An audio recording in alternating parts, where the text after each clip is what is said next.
Bueno, vamos a ir a la palabra. Dile al Señor: háblame, ministrame por medio de tu palabra, que tu palabra corra, fluya, ministre mi corazón, Señor, pueda traer una transformación a todo mi ser por medio de tu Espíritu.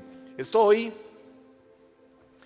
en un mes que le he llamado a este mes el mes para que rompamos límites, para que quitemos un montón de cosas que nos han detenido y no nos dejan avanzar, cosas que te limitan, cosas que te hacen siempre estar en el mismo lugar, cosas que hacen que siempre te estés quejando por las mismas cosas, cosas que se convierten en un patrón de conducta ya adherido a las fibras de tu corazón, y lo hiciste y cambiaste, con el tiempo volviste a caer en aquello y se convierte como en un vicio, como en un patrón repetitivo.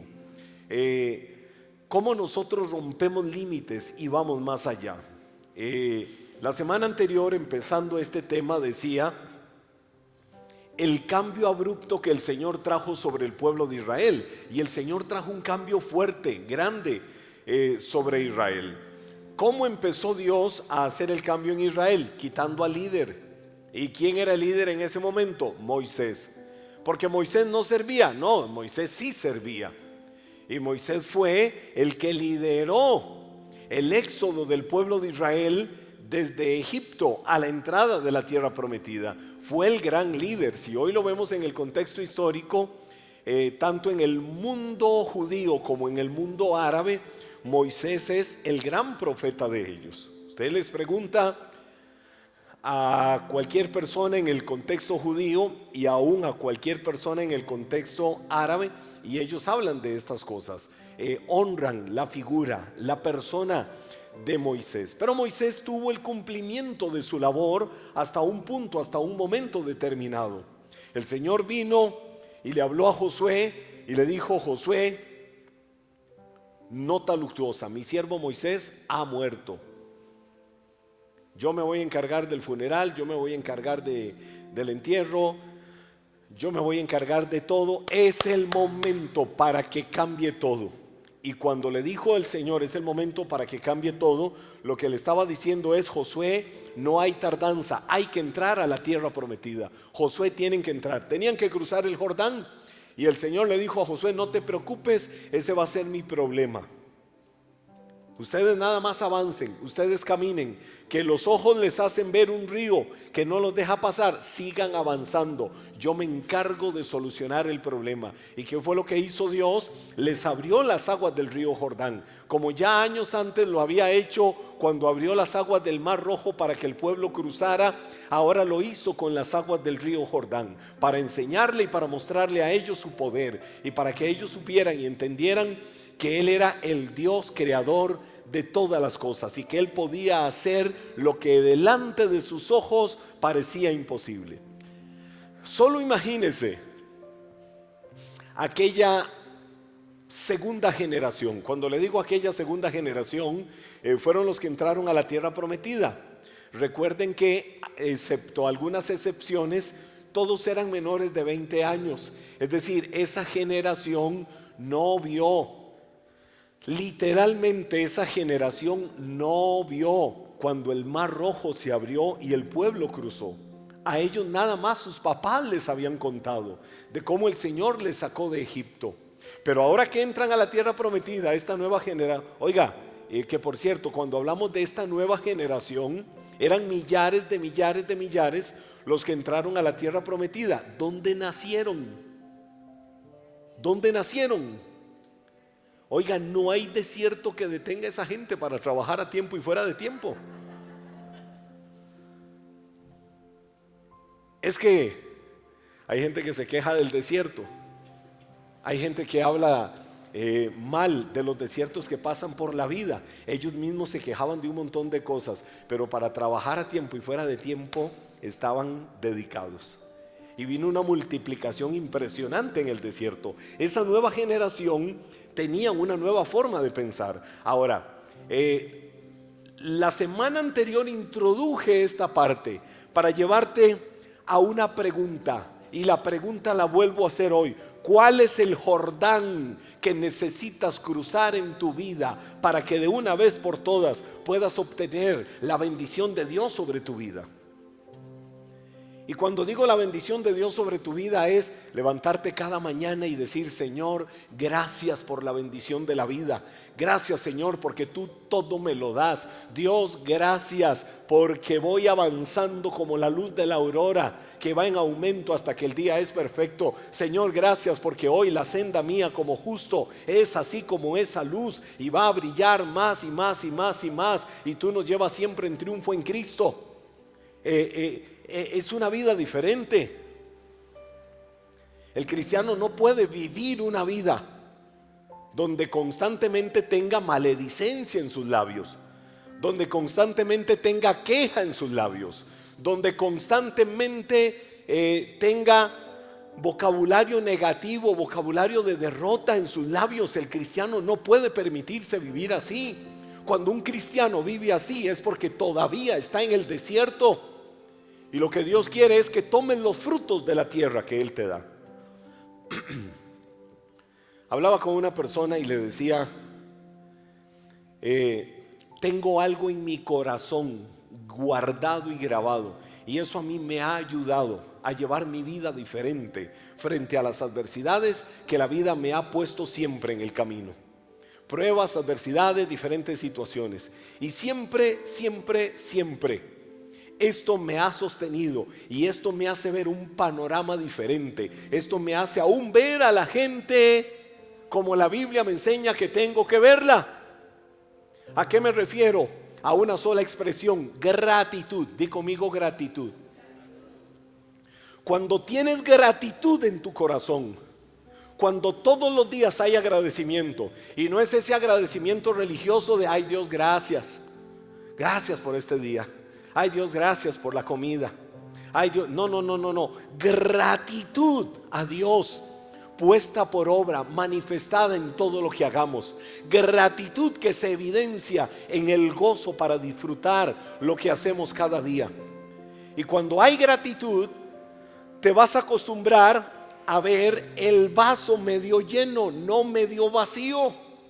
Y cuando ves el vaso medio lleno, eso te va a impulsar a que pronto ese vaso esté lleno. Pero cuando tus ojos lo ven medio vacío, eso te va a impulsar a ver cada día las cosas peor, a ver las cosas malas, a ver las cosas negativas, a ver que en cualquier momento te falta. La historia que mencionaba la otra vez de los baldes de agua, que llegaba un balde quejoso diciendo: ay, siempre voy al pozo vacío. Está bien, me voy del pozo lleno, pero ¿por qué siempre regreso al pozo vacío?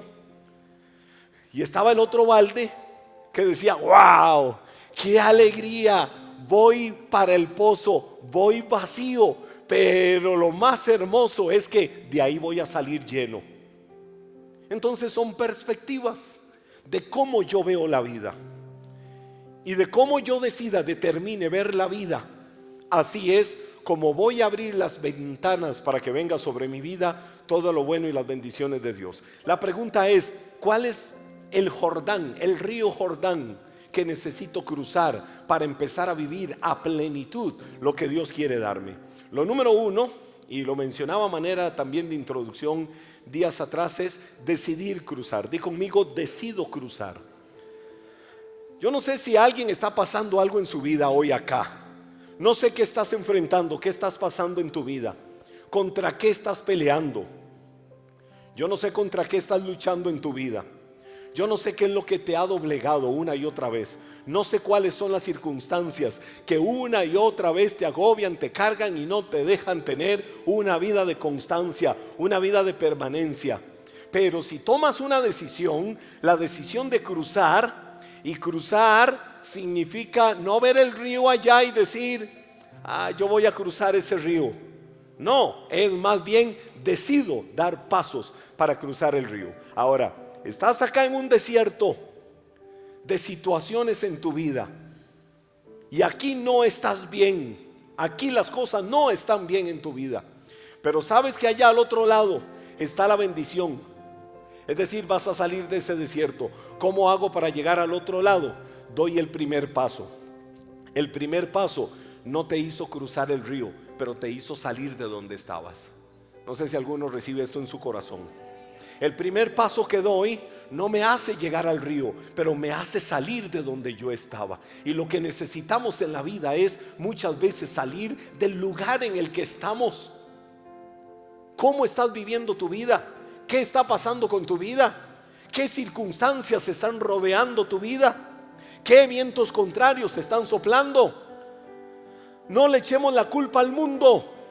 No le echemos la culpa a lo externo. Más bien hagamos un examen interior y veamos qué es lo que está sucediendo, porque no es esto lo que Dios quiere para mi vida. Y el primer paso me hace salir de donde estoy, detenido, paralizado, estigmatizado, convertido en estatua de sal, viendo solo todo aquello que ha provocado la desgracia en la que está mi vida, y no avanzo. No, dar el primer paso me hace avanzar para que empiece a ver cosas diferentes. Entonces, cosas que debemos de hacer: cambia tus pensamientos por los pensamientos de Dios. ¿Qué dice Romanos capítulo 12 verso 2? La Biblia en el libro de Romanos capítulo 12 versículo 2. Yo creo que todos tenemos presente esto, porque es un versículo muy conocido en la Biblia. No imiten, mire lo que la Biblia dice: no imiten las conductas ni las costumbres de este mundo. Más bien, dejen que Dios los transforme en personas nuevas. No sé cuántos dicen hoy: yo tomo esa decisión. Y no se trata de tu nuevo nacimiento, porque aquí no está hablando del nuevo nacimiento. Se trata de cambiar mi mentalidad. Se trata de cambiar mi forma de ver las cosas. Dice la Biblia: ya no vivan como viven todos los demás. ¿Y cómo viven todos los demás? ¿Cómo viven? Voy a una fiesta secular, mundana, y porque todos los demás hacen ridículo, porque yo estoy ahí, entonces me tengo que unir para hacer el ridículo.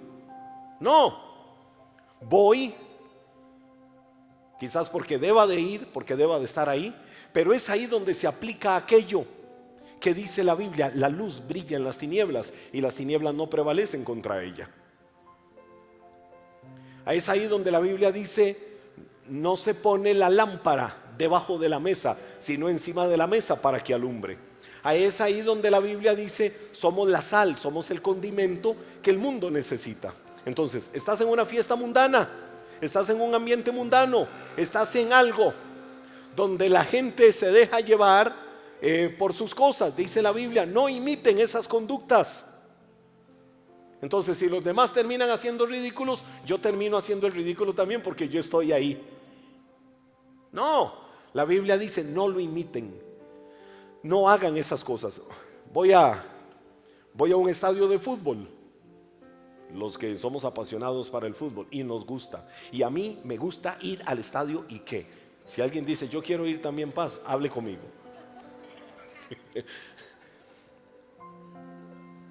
Y porque los demás empiezan a cantarle a algunos, recordándole a aquella señora, entonces yo tengo que caer en lo mismo. No, la Biblia dice: no imiten las costumbres de ellos, no imiten las conductas de ellos. Al contrario, y es aquí donde vengo, nuevamente retomo el versículo, Romanos capítulo 12 versículo 2, donde dice: no imiten las conductas ni las costumbres de este mundo, más bien dejen que Dios los transforme en personas nuevas.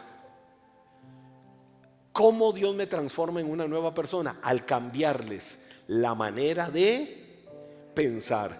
Entonces aprenderán a conocer la voluntad de Dios para ustedes. Señor, yo quiero que me reveles tu voluntad. Yo quiero que me reveles el plan perfecto tuyo para mi vida. Señor, yo quisiera que me hablaras. ¿Cuál es tu voluntad para mi vida? ¿Qué dice la Biblia? Un paso práctico: no imite las conductas del mundo. No hagas lo que ellos están haciendo. Más bien permítele a Dios cambiar tu manera de pensar, porque si le permites a Dios cambiar tu manera de pensar, va a cambiar tu manera de vivir. Y entonces viene y termina diciendo la Biblia, es que me quitaron otra vez el versículo. Viene y dice: entonces aprenderán a conocer la voluntad de Dios para ustedes. Ahora, no termina ahí, porque dice, la cual es, ¿cómo es la voluntad de Dios? ¿Cómo es la voluntad de Dios? Es buena, es agradable y es perfecta. ¿Quién no va a querer tener eso en su vida? Yo camino en la voluntad de Dios. ¿Y por qué usted sabe que camina en la voluntad de Dios? Porque me sucede lo bueno, porque a mí me siguen el bien y la misericordia todos los días de mi vida. Porque si hay algo que disfruto cada día de mi vida, es en algunos momentos, ante circunstancias, ver los milagros de Dios. En otros momentos, ante adversidades, siempre ver al Señor que va como poderoso gigante delante mío, levantando un estandarte, y camino por el que yo vaya, ahí va su mano siempre para sostenerme y guardarme. ¿Y por qué usted sabe que camina en la voluntad de Dios? Porque es agradable. Yo respiro la voluntad de Dios y siento riquísimo. Y es perfecta, es decir, todo lo que Dios hace es perfecto. Todo lo que Dios hace es bueno. Todo lo que Dios hace es agradable. Entonces, decidir cruzar es decidir cambiar nuestros pensamientos, nuestra forma de pensar por la forma de pensar de Dios. Es también, vuelvo a usar la figura del pueblo de Israel, es renunciar a la mentalidad de esclavos. Es renunciar a mis propias actitudes, a mis propias opiniones, a mis propias costumbres, a mis propias tradiciones. Es renunciar a mi perspectiva, a mi conformismo frente a la vida, y comenzar a pensar como Dios piensa. ¿Sabe por qué? Y lo diré una y mil veces.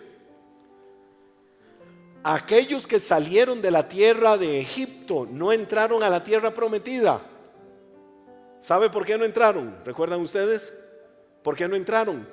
Tenían una mala actitud. Eso lo tenemos claro, ¿verdad? Tenían una mala actitud. Eran unos quejosos. Pero ¿sabe por qué no entraron? Vuelvo a repetir esto. Porque salieron de Egipto geográficamente, pero Egipto nunca salió de su corazón. Nunca perdieron la mentalidad de esclavos. Nunca perdieron la mentalidad de pobrecitico yo.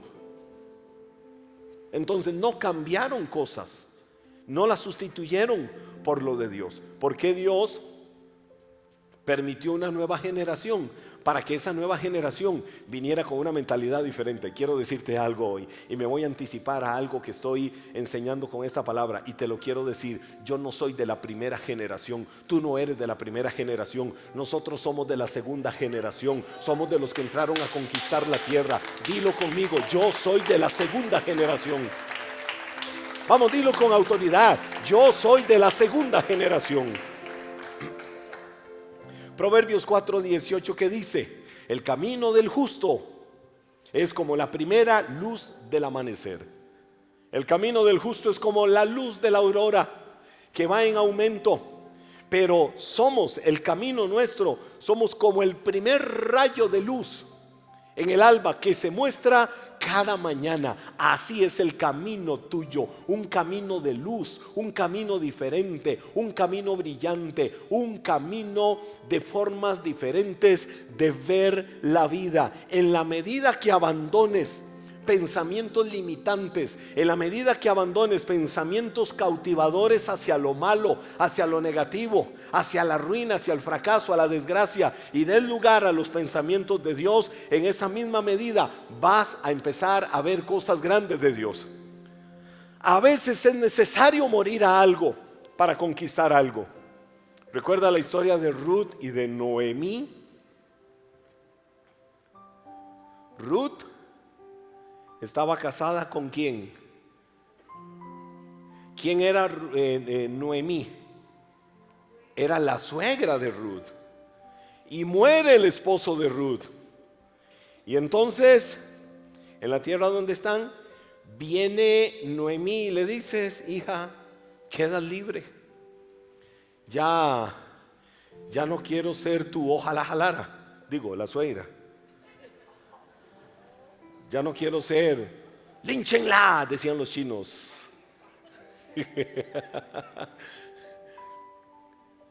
Es que esas son las traducciones que algunos hacen del término suegra en el mundo. Y la mía sabe que yo la quiero mucho. No sé si me va a querer ahora al final de la celebración. O como decían los franceses, que son muy educados para hablar, y entonces ven a la suegra y le dicen, Madame Metiche.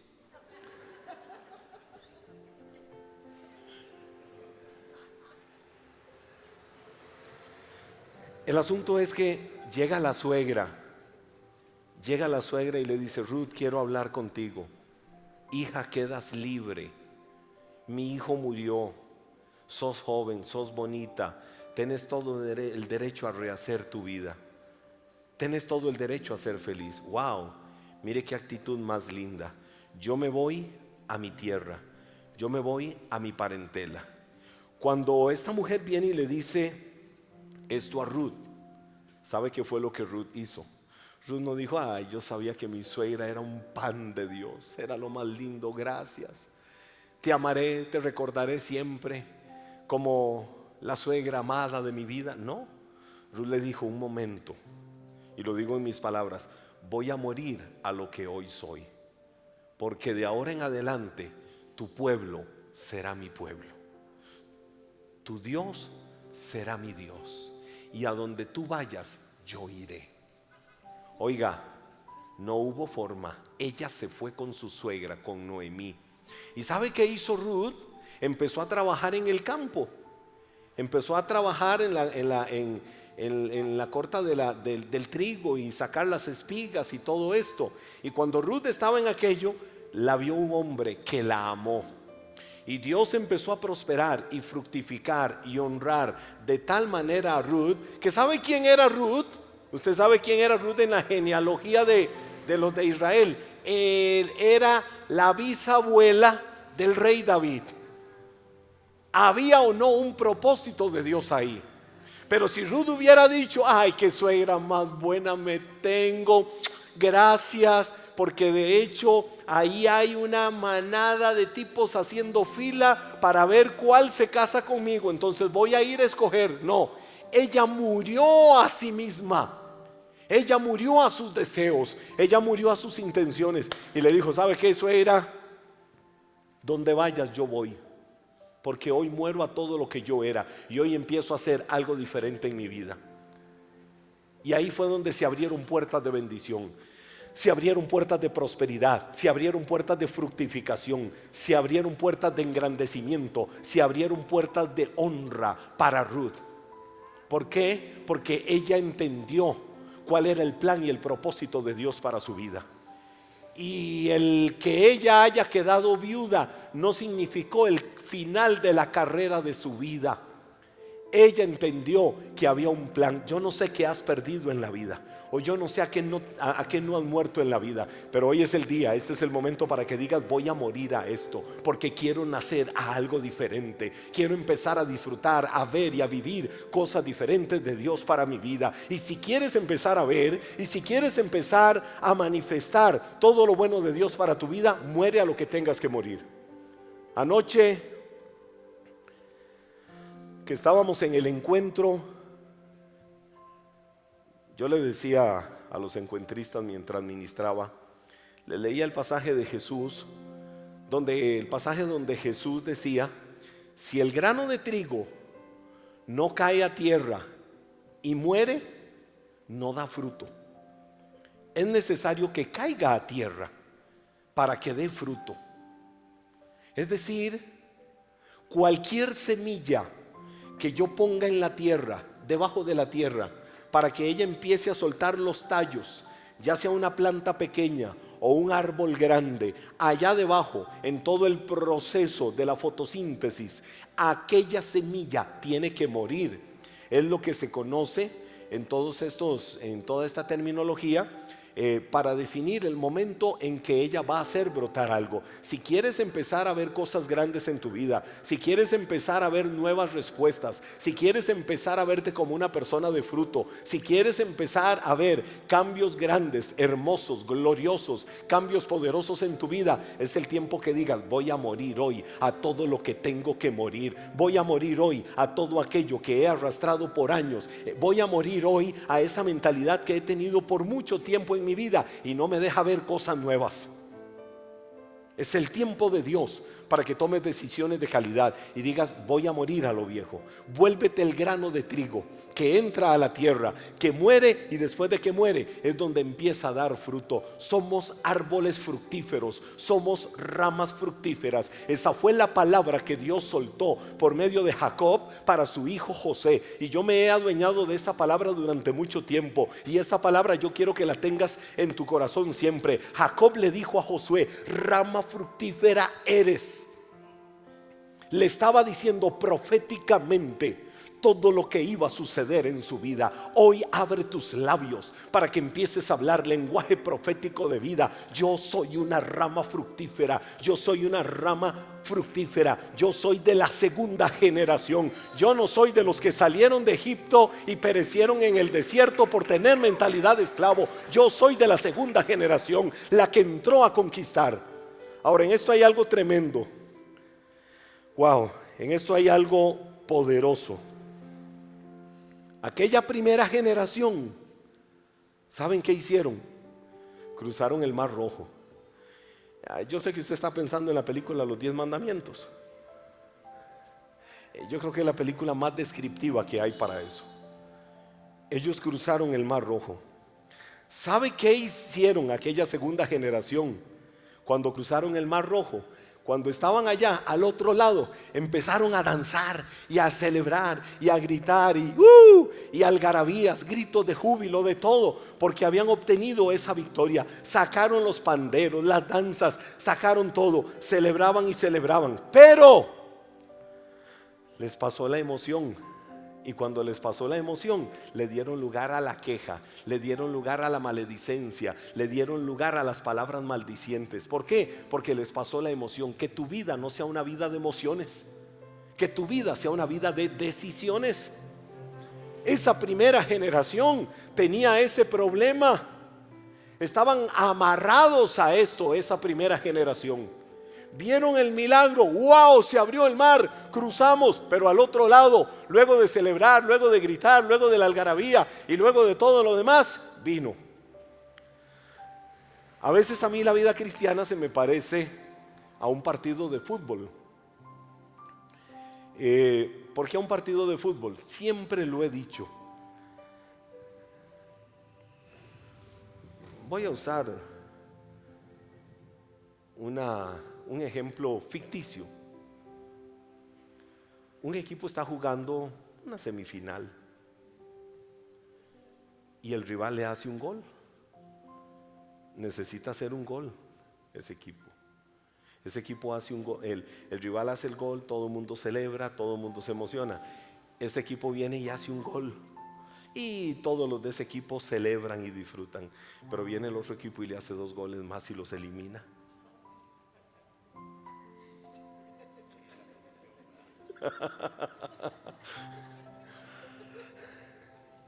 ¿Por qué te digo que se parece a esto? Y te voy a decir por qué. El que tiene oídos para oír, que oiga. Te voy a decir por qué. Porque el fútbol es muy emocional y eso no puede gobernar nuestras vidas. Mi equipo hace un gol y faltan 2 minutos para que termine el partido y es la final y estamos a 2 minutos de ser campeones, pero resulta que el otro equipo no se sabe de dónde en los últimos 2 minutos hizo 2 goles y quedó campeón. Es decir, toda la adrenalina de emoción que tenía ahora se convirtió en lo peor. Por eso es tan fluctuante, por eso es tan emotivo, por eso esa adrenalina es así. A veces la vida cristiana en muchos es así. Cruzaron el el Mar Rojo, y ahí van celebrando y viendo el milagro y viendo maravillas, y al otro lado danzas, algarabía, como si estuvieran en un primer amor, y al otro lado celebrando todo, pero pasó la emoción y todo murió. y ya. Ahora vuelve la queja, vuelve el lamento. No hay convicciones, lo que hay son emociones. Y así era esa primera generación. La segunda generación, ¿qué fue lo que hizo? La segunda generación cruzó el Jordán y al otro lado, oiga, al otro lado, cuando cruzaron el Jordán, no hubo celebración, no hubo pandero, no hubo danza, no hubo nada de eso. Esa segunda generación, ellos tuvieron dolor más bien, porque al otro lado los esperaba la circuncisión, que era algo que tenían que tener ahí.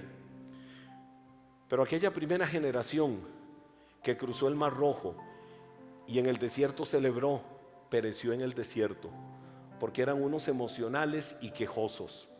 Aquella segunda generación que entró y cruzó el Jordán, al otro lado no celebraron, pero esa generación conquistó la tierra.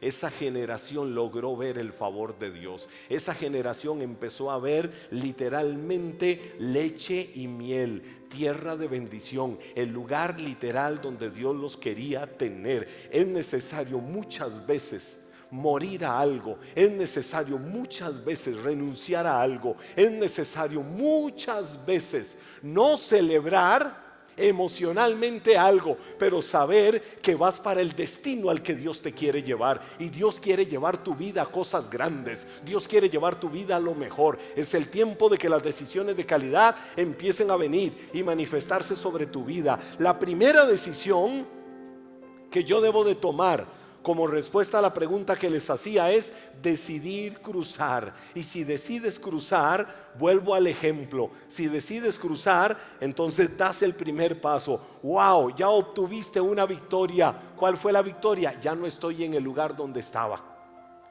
Ahí habían quejas. Ahí había todos los días algún mal por el que tuviera que estar hablando. Ahí estaban todos los días las expresiones de derrota, de fracaso, de ruina. Ahí estaban todos los días la vida negativa, la vida de derrota, la vida de vergüenza. Pero cuando di el primer paso, obtuve el primer triunfo. Ese primer paso es el impulso para ponerle ruedas a todo lo demás y llegar a cruzar. Hoy quiero decirte, iglesia, hoy quiero decirte segunda generación. Quiero decirte segunda generación. Yo no sé cuántos son de la segunda generación. Quiero decirte, es el tiempo de que te levantes y empieces a cruzar hacia donde Dios quiere llevarte. Dios quiere llevarte a lo mejor. Dios quiere llevarte a conquistar la tierra que fluye leche y miel para tu vida, para todo lo que eres, porque la buena voluntad de Dios para tu vida es buena, agradable y perfecta. Ponte de pie y dile: Señor, soy la segunda generación que va decidida a cruzar, que va decidida a avanzar, que va decidida a hacer cosas grandes en su vida.